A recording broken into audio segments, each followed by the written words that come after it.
Hi mga kalaps! Kagaya ko rin ba kayo na nagtatanong kung paano ginagawa itong lobo na may ilaw? So sabay-sabay nating panoorin kung paano gawin itong nakakabudol na lobo na ito.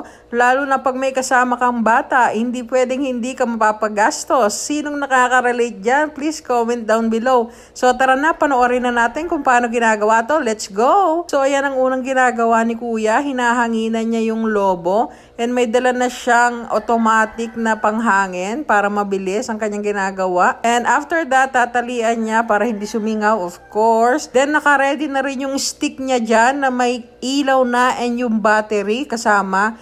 Yung ilaw na ginagamit ni Kuya is Christmas light na di battery. Kaya maraming kulay at nakakaengganyo talaga tingnan, lalo na para sa mga bata. So, ayan yung sinasabi ko sa inyo na stick na naka-ready na. Yung balloon stick na yan. So, nandiyan na sa loob ng stick na yan yung ilaw and yung battery.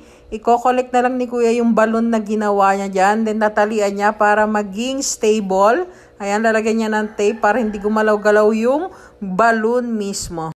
After niya ma-secure na stable na yung balloon dun sa stick, ayan, ipapalibot niya na yung light sa mismong balloon. Ayan, na-untangled na ni Kuya yung kanyang mga lights. Wow, untangled. Gusto niyo yon? English yan. So, ayan. Then, ganyan lang ang gagawin niya. Papalibutan niya yan ng ilaw. Kaya ang lahat ng side ng balon na yan para talagang kitang-kita ng mga bata yung mga ilaw dyan. Kahit mga matatanda, hindi lang bata natutuwa sa ilaw na yan. And pwedeng-pwede niya yung gamitin na pang-decor ngayong darating na Christmas. And that's it guys, ganyan gawin ang balon na may ilaw. Share ko lang din, isang buong pamilya silang nagtitinda dyan. Asawa ni Kuya, si ate na nagtitinda ng popcorn, and yung mga anak niya ay naglalako ng balon dyan. Mindset, di ba?